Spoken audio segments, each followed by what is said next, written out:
You're listening to the Remote Work Europe podcast, the show formerly branded as The Future is Freelance. The name has changed, but our values have not. We're still the podcast for solopreneurs, digital nomads and slowmads, consultants, remote workers, e-residents, and everyone living a life without traditional boundaries. We're here for people who defy categorization, those who make a living and a life their own way, in Europe and beyond. Fortnightly on Fridays, we're serving up expert tips, inspired insights, and stories from the frontiers of freelancing and the remote work revolution to help you achieve success with your borderless business and liberated lifestyle, whatever success means to you as you live life on your own terms.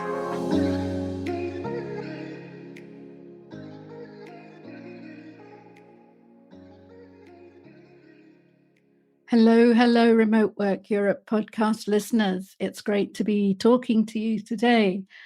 You've just got me today, actually, and I'm hoping my voice holds up. This is Maya Middlemiss here on her own. And part of the reason I'm hoping the voice lasts is that I'm going to be honest with you, because this is such an intimate and honest medium of podcasting.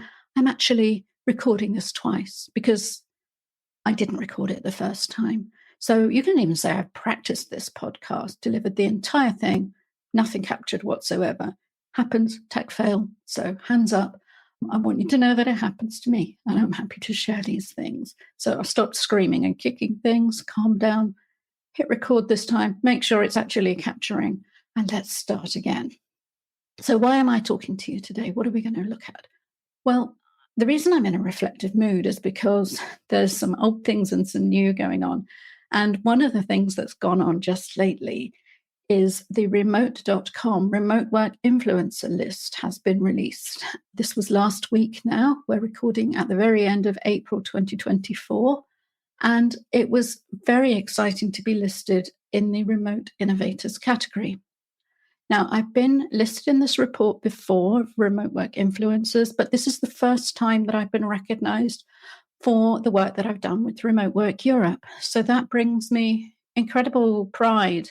I think pride's okay, isn't it? I don't believe in humble bragging. I am proud that Remote Work Europe, although it is a team effort, it was always my vision and my baby. I couldn't deliver it without the support of all the people you know well.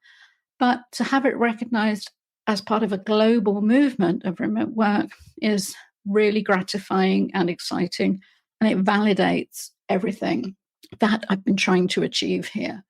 Remote Work Europe started as Remote Work Spain, a Facebook group, about 2.5 years ago now. It then grew sideways into initially Remote Work UK, then we added Sweden, then we added all these other country groups now. We've got loads of them: Ireland, Italy, Germany, Czech Republic, Netherlands, Turkey, Cyprus. I'm sure I've missed some. Belgium. If we haven't got a Remote Work Europe community for you yet, then let me know, because I'm looking for country leaders in new areas.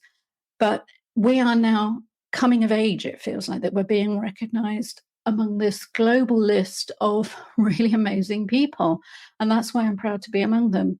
There are lots of people who've been involved in the Remote Work Europe journey, and a special shout out to Mina Dedica, who leads our Turkey community and obviously does loads of other interesting activities within the remote work space, which is why she's been recognized in her own right. We have podcast alumni, Pilar Orti, in fact, my oldest podcasting buddy, who finally made it onto this show earlier this season. I don't know why it took so long. Lena Alia from season 1, I think. Michelle Coulson from Remote Rebellion, who joined us last year. In fact, judging the contest, we had some podcast alums as well. Chris Serra from Nomad List, who was here last year. And right back in season 1, we had my lovely remote buddy, Rowena Hennigan. And realizing that that was about 2 years ago, we had Rowena on the show. I think it's high time we had her back again. So definitely there's a great alignment between the Remote Work Europe community and the people being recognized in this report. And actually our next guest episode coming up in May 2024 is with Lorraine Charles from Namal. And I'm really looking forward to sharing that interview with you about the amazing work she is doing with refugees and remote work. So somebody else, again, who's been recognized, rightly so, in this list of remote work influencers. Now, it's a great privilege to know so many of these people, either online or I know their work. Many of them I've met in real life, even if I haven't got them on the podcast yet. Some of them have been guests in our various Facebook communities or on remoteworkeurope.eu. We've got webinars and broadcasts with many of these people. There are people I've interviewed for different publications outside of this podcast, and there's people whose work I know. People I'm looking at that list and thinking, I wonder when we're going to meet in real life because we've bumped into one another online for so long, or I've read this stuff. And also among that 150, I'm really pleased to say there were people I'd never heard of, people I still haven't managed to connect with, because that's what it's about. It's about surfacing what's really happening right now, who's making moves, who's up and coming, what publications are starting to take remote work seriously, what big employers, which organizations. It's really showing a snapshot of how this space has evolved and come of age. And it's a privilege to be among them. All these people who are innovating, enabling, and accelerating remote work worldwide are part of a very exciting movement. And that idea of a coming of age is particularly resonant with me right now because I'm coming up on an important anniversary. I don't know quite when to celebrate it because it was definitely sometime in the summer of 1999 that I worked not remotely for the last time. Let's put it another way. At some point that summer, I went home from somebody else's office for the last time. I had no idea at the time that was what was happening. I was in sort of early to mid-pregnancy at that point. I'd had some run-ins with health issues during the pregnancy, but I was fairly certain that I would go on working. My plan was to, like a lot of people, with a decent maternity package, but keen to make the most of it, I had planned to work right up to the last minute before the scheduled arrival of my millennium baby in the new year. And I obviously hoped to take as much as possible of that paid leave after the fact rather than before it. But best laid plans, as health and pregnancy matters tend to be, you plan and they laugh, and things changed, and I ended up having to take medical leave a lot earlier, and I was unable to go back. I did actually try to do some work from home for a while. It wasn't a huge success. The technology just wasn't there. I had things brought around for me to sign and stuff like that, but it really wasn't great. And I did have to spend a lot of the pregnancy literally lying flat, which wasn't very conducive to doing anything at all, anything except worrying about the future, because I had no idea how I was going to manage, whether there'd be anything left of my maternity entitlement, how I was going to succeed financially. All my plans had been to resume work, and we were actually lucky enough to have a nursery, a creche on site at the university, which was incredibly rare. And I had a place booked in there. But while I was on medical leave, I not only had HR throwing the book at me, my role had been in what was then called equal opportunities. So it often brought me head to head with people who were only too glad to apply the letter of the rules once they had the opportunity. But also during that time, one thing that this particular university was famous for was this endless game of musical chairs. And they moved my entire department to another building in another town, which was a half-hour drive from the one with the creche in it. So I could just see all my plans for my reasonably organized and baby-focused professional life were just going out of the window. And I had no idea what this new phase of my life, this new millennium, this new life stage was going to look like for me, how on earth I was going to continue. So as well as worrying, I ended up having lots of conversations and found myself in the position of being able to write a business plan for a family friend who wanted to develop a new service within her research agency. Now, it was a vertical plan to basically replace a category of supplier that they depended on, but to do it in a completely new way. Without going into too many details, we were going to use that exciting new thing called the internet, because I was pretty sure that was going to be massive. And it definitely seemed worth having a try anyway at doing the service in a completely new way. But it was also important to do it quite discreetly at first, with a certain amount of plausible deniability if it simply didn't work, and also separating the brands and teams completely. So as such, it suited everybody for that person, that is me, to do this from home. I had no idea what my health and mobility would be like once baby actually came along. As it was, I was fine. I just needed a babyectomy, sorted everything. But I didn't know, and I had no idea what my life would be like in terms of being able to manage and be a parent and do all of that mind-blowingly difficult new stuff, which everybody seemed to manage. But, it's a pretty big deal at first. And I knew that working from home would be the perfect solution for me. I saw myself as fairly techie. Me and my husband were one of those weird people who had a computer in their house already and had an internet service. It was fairly easy to get a second phone line put in. And in fact, that set the pattern for the next 25 years of constantly being the early adopter, pushing the limits, trying to find the next thing, trying to figure out the direction the technology was going in, and set up this business. And it did become a business, and we did end up hiring people. Initially, I had, at first, a couple of people worked in my house. I think we had thought that if the business worked out, then the next stage would be to rent an office somewhere, because that's what you did when you grew a business. But there would never seem to be quite the right moment for that. And the people who were interested in working with me, they also liked the idea of working from home. And by then, the internet was becoming more accessible and affordable. We no longer had to unplug the phone to dial up and get it, or at least we could afford to have another phone line and eventually combine phone lines into ISDN. Eventually, we even had ADSL, and that was terribly exciting. We had Virgin Cable broadband, which gave us something like 30 meg, life-changing. But it was all coming together, and the business was growing, and I was able to hire people who wanted to work in the same way. But back then, in the year 2000, there were not 150 influencers. I did not know one other person who worked from home. We didn't call it working remotely then, because working from home was the only option. If you'd seen these cumbersome beige boxes that occupied an entire room in my house, there was more work stuff than there was baby stuff going on. The new business took up more room than the newborn, no question. But it did mean that I could be in the same home as her, and I could feed her and care for her.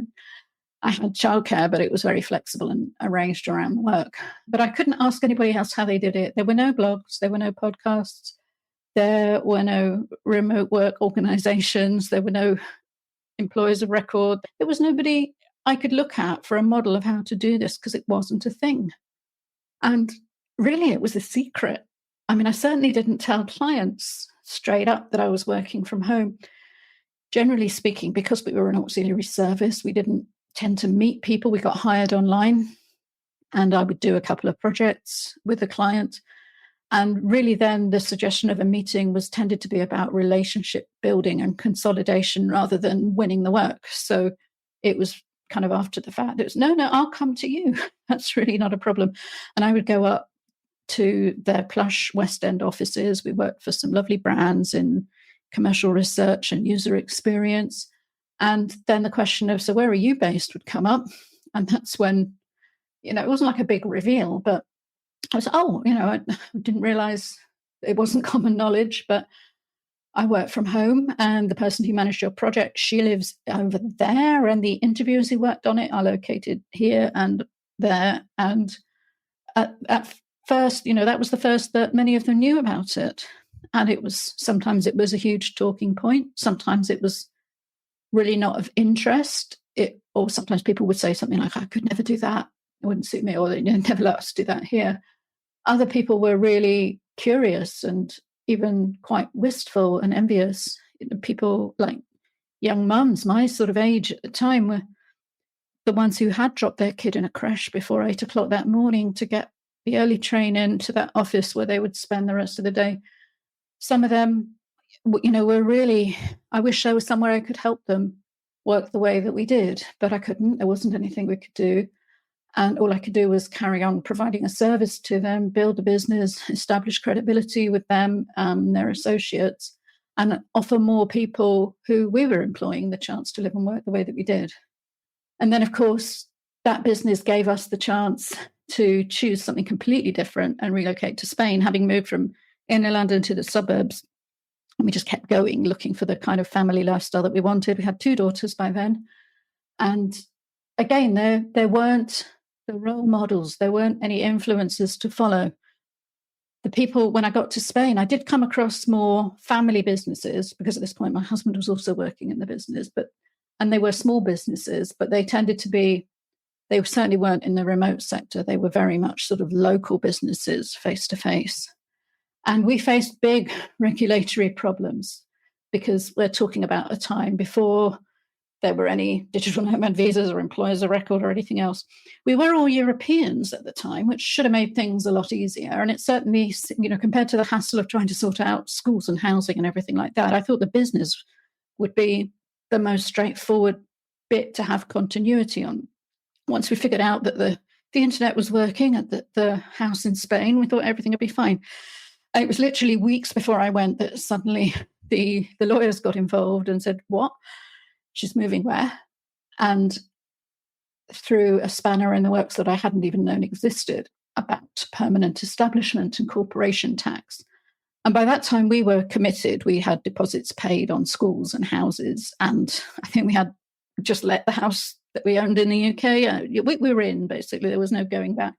So I found myself agreeing that within 3 months of moving to Spain, I would set up a limited company in Spain in order to consult to my previous employers.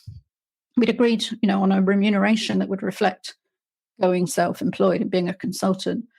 But I hadn't factored in what it would mean to start a limited company there. And in my naivety, I said, yeah, of course, thinking it can't possibly be any more difficult or expensive than starting a new company in the UK, which was like 50 quid, company's house, done.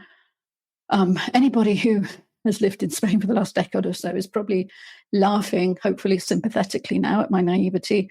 But you could completely understand it from the parent company's point of view that they had a huge risk. And when their tax lawyer got involved and said, "So hang on, the managing director of the subsidiary company is moving to another country. There's no way you can do that. And she can just be self-employed. We have to create that distance." And so we came up with this structure where I would be an employed director for 4 days a year and return to the UK to have board meetings.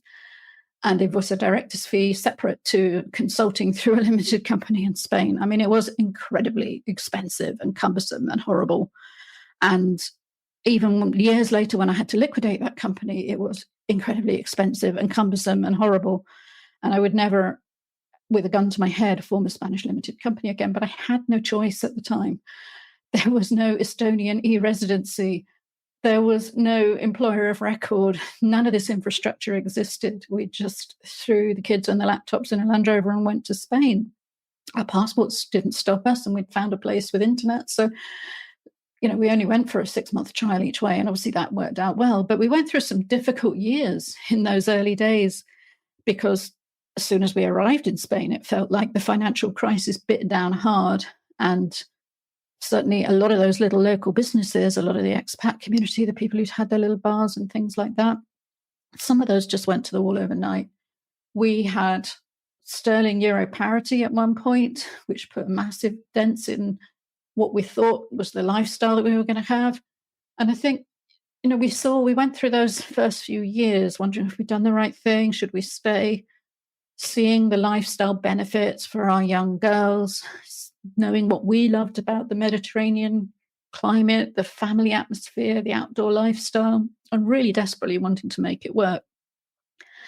But the one thing that was steady was the work itself, because I was still working remotely for a UK company. And the only sadness was that I couldn't help anybody else do the same. There simply weren't the opportunities. I saw people losing their restaurants and their B&Bs, and there was nothing I could do to help them. And rolling forward, a whole financial crisis later, the other side of COVID, of course, things were different. And that was when I was able to start. Well, it started with Remote Work Spain.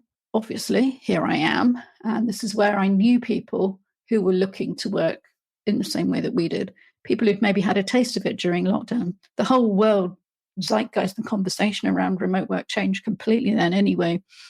By then I was freelancing full-time, mostly tech journalism, focusing around collaboration and borderless business. So it was very much a kind of natural progression on from that to be helping people to work remotely using that stuff.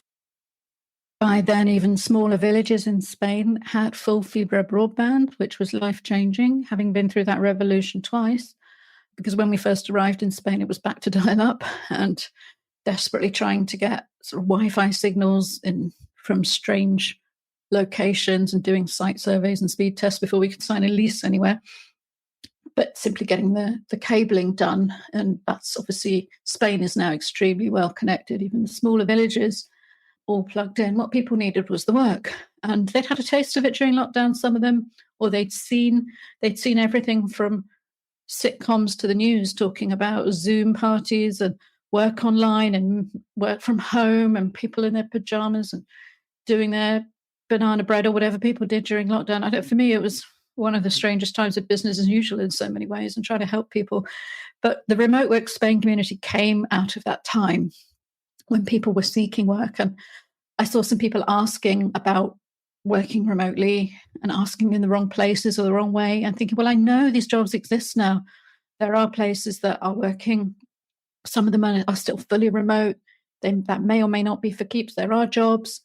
There are opportunities, and I wanted to help people find them. And that was how Remote Work Spain came about. And then a year or so ago, we expanded sideways and became Remote Work Europe, because people were joining the Spain community and saying, yeah, okay, but what about the self-employed taxes in wherever they lived? And of course, I hadn't got a clue. I didn't want to be giving bad advice. And the scene was exploding so rapidly post-pandemic. Even employers of record like remote.com, who claimed the best URL and produced the Remote Influencers report for the 4th year running now, they certainly weren't a thing when I first moved to Spain. And I think they did exist before the pandemic, but they've exploded in popularity and access because people want to work from anywhere. And we have other changes like digital nomad visas. More than 50% of countries in the world now have some form of visa where you can bring the work with you and go and live there. Or in many cases, it's up to a year. And there are various, they're all slightly different. They've all got different qualifying criteria. You've usually got to have a certain qualifying income or health insurance, and basically things to prove that you have got the work to bring with you, and you're not going to be either taking a local job or being any kind of burden on the state. But there are so many choices now. If you have the work that is not tied to a particular location, if it's knowledge work you can do on a little laptop, no big beige boxes like I had in the new millennium, you can literally take your work and go into so many places all around the world. Whether you want to be a digital nomad, whether you want to be a remote worker who wants to settle, live, invest emotionally, financially, and practically in a new culture, a new country. If you want to raise your family as a third culture environment where your kids become natively bilingual in ways that you never dreamed of, we have that infrastructure now. And to be able to talk about it, to be able to write about it, to be able to share it with the world is an incredible privilege. Even the way that I do it, like when I needed another limited company, I was still living in Spain, but I learned a thing or two, and there was no way I was ever going to form a Sociedad Limitada again, not with a gun to my head, but I needed a limited company. However, by then, this was, let me think, 2017, we had Estonian e-residency. And so I was able to become an Estonian e-resident and then form my business trading in euros in the Eurozone, completely online without going anywhere near Estonia, which I've since been to more than once and very much like it. But at the time, I just needed a limited company in a hurry because it was not easy, probably easier now, but in 2017, I wanted to work for a US-based startup, and they just couldn't figure out how to pay me or write a contract with me as a European freelancer. So yeah, can you just spin up an entity? It's like, yeah, where you are, maybe that's cheap and easy. For me, it's not. But Estonia to the rescue. And I've traded as an Estonian e-resident with a private limited company in Estonia ever since. And I'm now proud to be an envoy and representative of that scheme and help other people do the same and discuss the benefits of it. All of this stuff I could never have dreamed of 25 years ago.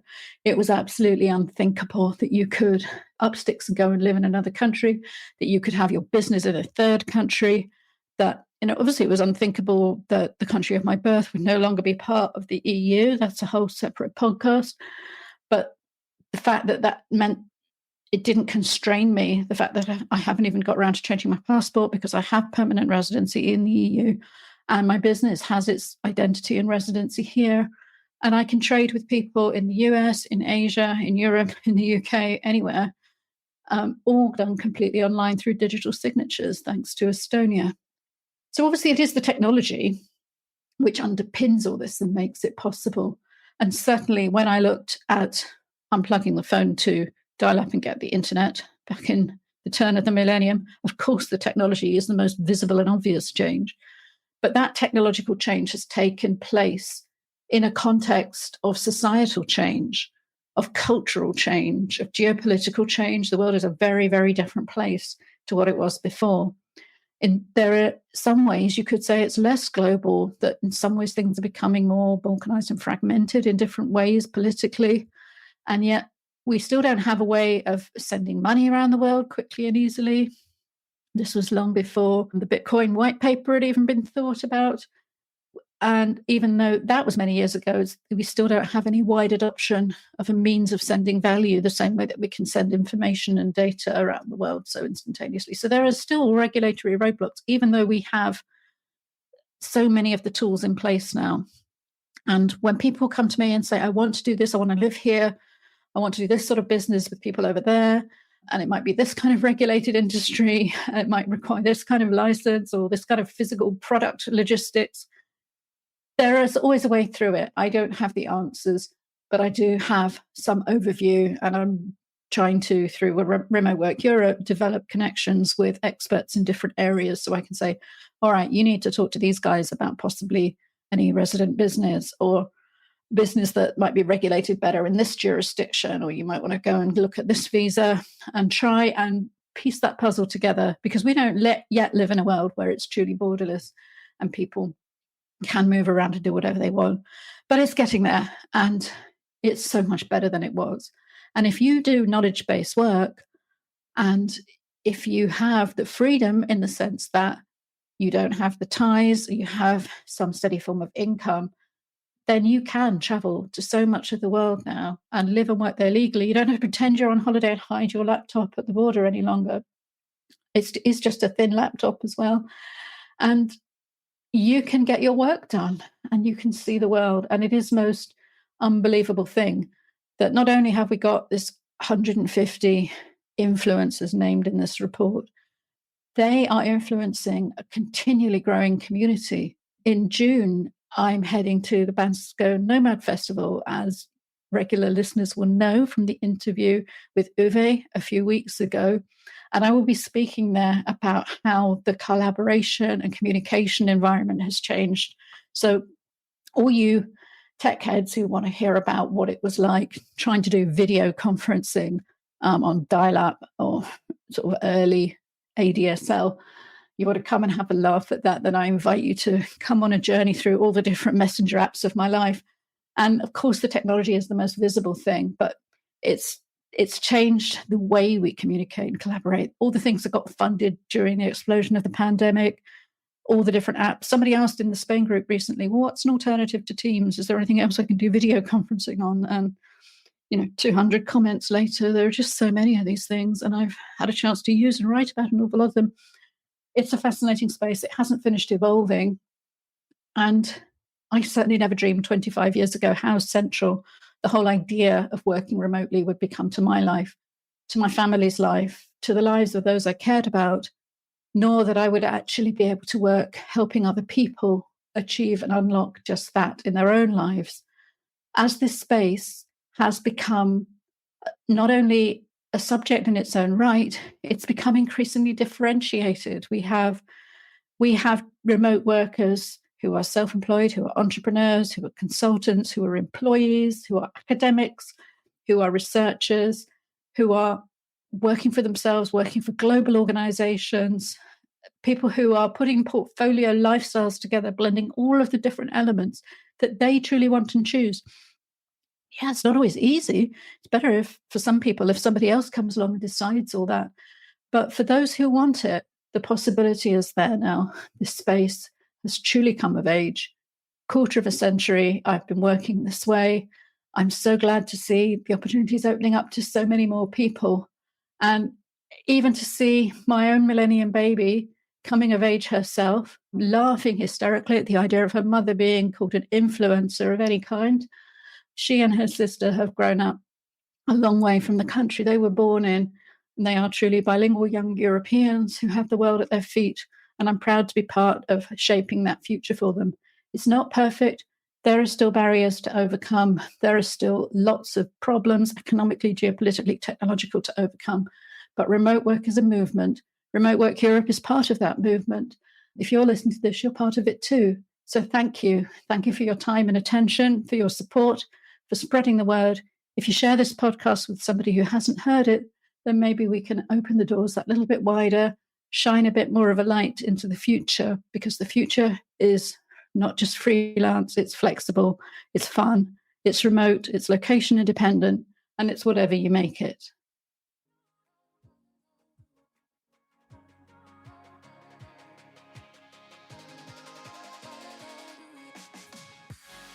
You've been listening to the Remote Work Europe podcast, brought to you by remoteworkeurope.eu. We bring you community, information, training, coaching, and more to help you achieve your location-independent lifestyle in Europe and beyond as an employee, entrepreneur, freelancer, or whatever you want to be. If you enjoyed the show, please like, rate, and comment, and subscribe to our feed wherever you get your podcasts. If you really liked it, we'd appreciate a review as well. Here's to your remote work success in Europe and around the world.